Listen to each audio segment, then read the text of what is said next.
Matamu mataku, Allah sirip bolak dua, papada bunga si bawa daunan, alemu aleku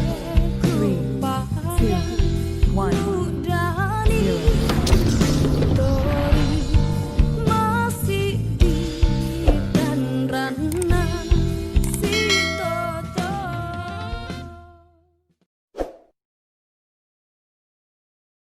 Hari ini kita akan bersama-sama belajar untuk mata pelajaran tematik di kelas 2 sekolah dasar di tema 2 bermain di lingkunganku, subtema 1 pembelajaran yang kedua. Kita langsung belajar bersama-sama. Beni dan Kak Tiur sedang bermain simpai. Mereka bermain dengan riang gembira. Kak, simpaiku jatuh terus. Aku tidak bisa memainkannya, Kak, kata si Beni.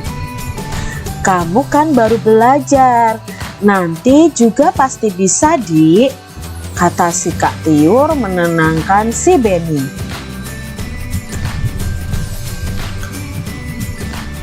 Kapan bisanya, Kak? Tanya si Beni. Kamu harus banyak berlatih. Jangan langsung menyerah. Kakak dulu juga seperti itu, kata si Kak Tiur. Baiklah, Kak. Aku akan rajin berlatih. Aku pasti bisa. Iya, Dik. Mari kita latihan bersama-sama. Nah, ini percakapan antara si Beni dan Kak Tiur yang sedang bermain simpai. Si Beni mengeluh karena simpainya jatuh terus adik-adik dan tidak cepat bisa. Tapi si Kak Tiur menenangkan si Beni bahwa untuk bisa bermain simpai itu diperlukan latihan yang banyak. Apakah kamu tahu apa itu simpai? Dan bagaimana bentuknya? Adik-adik tahu nggak simpai itu seperti apa? Nah, ini adalah gambar simpai. Nah, mungkin kalian punya ya. Ada yang berwarna-warni, ada juga yang berwarna coklat. Bermain simpai.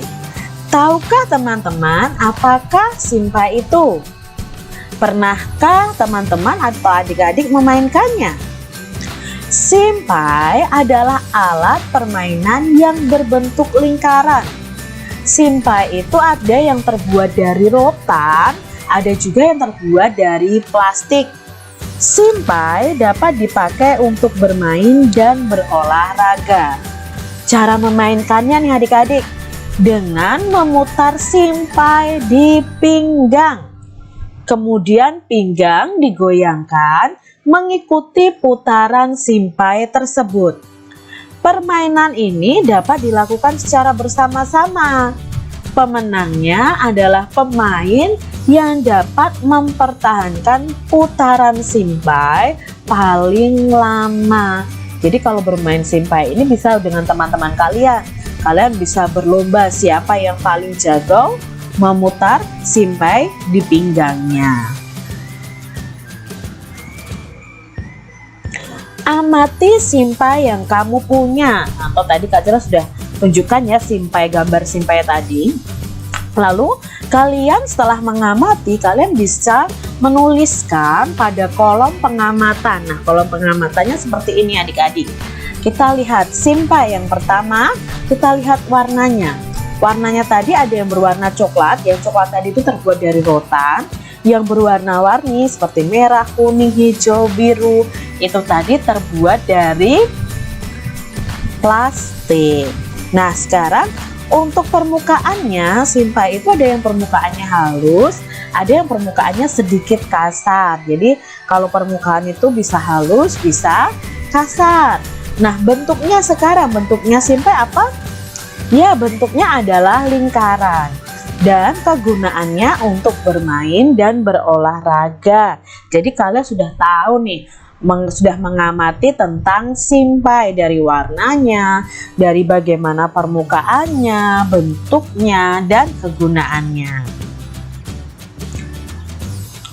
Benda yang berbentuk lingkaran seperti simpai ya, ada uang, ada kaset CD, ada jam dinding, ada roda, cincin, ban ya, lalu piring, permukaan cangkir, ada biskuit juga ya, permukaan botol, permukaan gelas, permukaan kaleng.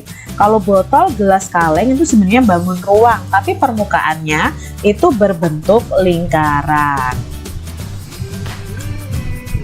Bacalah percakapan berikut bersama teman kalian atau perhatikan ketika Kak Citra membacakannya. Benny, Tiur, bermainnya sudah ya, kata ibu. Tapi Benny masih belum bisa, Bu, kata si Benny. Tapi ini sudah sore, Nak. Sudah waktunya mandi, tegur si ibu. Iya, Dek, besok kita lanjutkan bermainnya ya, kata Kak Tiur. Benny masih ingin berlatih, Bu, kata Kak Tiur, harus rajin berlatih.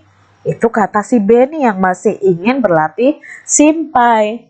Iya, Nak. Besok dilanjutkan berlatihnya. Kalau bermain tidak boleh lupa waktu, nasihat si ibu. Baiklah, Bu. Kak, ayo. Benar kata ibu, Dek. Ayo kita mandi. Nah, itu jawab si Benny dan Kak Tiur yang akhirnya mau mandi. Apa yang disampaikan ibu kepada Benny dan Tiur? Nah, kita mau jawab beberapa pertanyaan di sini. Apa yang disampaikan ibu kepada Benny dan Kak Tiur tadi? Ya, Benny dan Tiur harus berhenti bermain dan tidak boleh lupa waktu ya. Ibu tadi berkata mereka harus segera mandi. Apa tanggapan Benny ketika diingatkan ibu? Benny masih ingin bermain karena belum bisa bermain simpai tadi ya. Lalu ketiga, mengapa kita tidak boleh lupa waktu dalam bermain? Karena bisa menyebabkan kita tidak melakukan pekerjaan atau hal yang lain. Kalau sampai lupa waktu, bahkan kalian bisa tidak belajar, tidak membantu orang tua. Soal yang keempat, apa akibatnya kalau lupa waktu dalam bermain? Apa ya akibatnya ya? Nah, bisa dimarahi ibu, menyebabkan kita tidak melakukan pekerjaan, kita tidak mau belajar. Makanya kalian harus bisa membatasi waktu bermain kalian. Diskusikanlah dengan temanmu apa saja aturan dalam bermain. Nah, di sini Kak Citra menyebutkan beberapa aturan.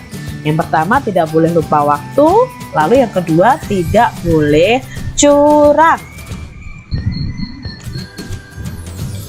Aturan itu ada di mana-mana. Kalian bisa juga menyebut aturan itu suatu tata tertib.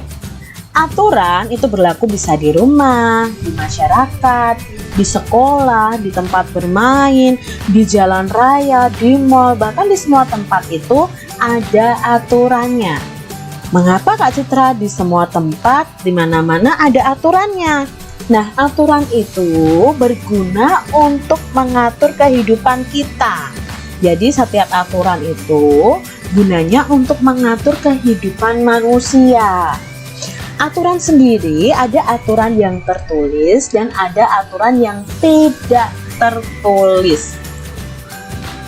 Aturan di rumah hendaknya itu dipatuhi oleh semua anggota keluarga. Kalau di sekolah ya semua warga sekolah harus mematuhi aturan.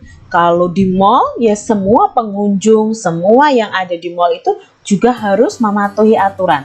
Jadi siapapun harus mematuhi aturan yang ada. Kalau di rumah ya semua anggota keluarga harus mematuhi aturan. Contoh nih, aturan di rumah ya, aturan di rumah sendiri. Contohnya Kak Citra pulang sekolah harus menaruh sepatu di rak sepatu. Habis makan dan minum itu membawa piring dan gelasnya harus ke dapur, dicuci sekalian di tempat cuci piring. Nah, itu seperti itu aturannya adik-adik. Akibat jika peraturan tidak dipatuhi, hidup kita akan menjadi susah, hidup menjadi tidak tertib, terjadi kekacauan, bahkan bisa terjadi pertengkaran. Contohnya nih, jika kamu membuang sampah sembarangan akan terjadi banjir. Contohnya ya, ada aturan tidak boleh membuang sampah di sungai ini, tapi kalian langgar membuang sampahnya di sungai. Apa yang terjadi? Banjir. Menyusahkan warga tidak? Iya adik-adik. Contoh di rumah misalnya, ada aturan bahwa tidak boleh lupa waktu saat bermain. Nah, kalau kalian melanggarnya, pasti kena marah orang tua. Lalu kalian bisa lupa melakukan kegiatan yang lain, lupa mengerjakan PR, lupa belajar karena keasikan bermain. Jadi aturan itu dibuat agar kita itu tertib, agar kita itu aman, nyaman, tidak susah adik-adik. Jadi setiap ada aturan kalian harus mematuhi aturan yang ada. Contoh aturan yang ada di rumah nih. Yang pertama, bangun pukul 05.00. Nah, mungkin masing-masing kita ya ada aturan bangun paginya, bangun tidurnya berbeda-beda. Mungkin ada yang pukul 5, ada yang pukul 4, atau pukul setengah 6 ya. Setelah bangun, merapikan tempat tidur. Nah, ini juga aturan di rumah. Jangan setelah bangun langsung ke kamar mandi, langsung mandi, tapi rapikan dulu tempat tidur. Lalu bisa juga kalian pergi beribadah ya. Mungkin yang muslim bisa sholat dulu. Lalu aturan di rumah yang lain selalu minta izin jika akan bepergian. Jadi memberitahu orang tua, "Mah, Pak," atau "Ya, Bu, aku mau pergi ke rumah ini." Nah, jadi kalian tidak menjadi pertanyaan orang tua nih, "Anakku kemana ya? Mana dia pergi?" Nah, nanti orang tua akan kebingungan. Dalam bermain tidak boleh lupa waktu. Setelah makan, membersihkan meja dan mencuci piring. Nah, ini mungkin aturan di rumah kalian berbeda-beda adik-adik.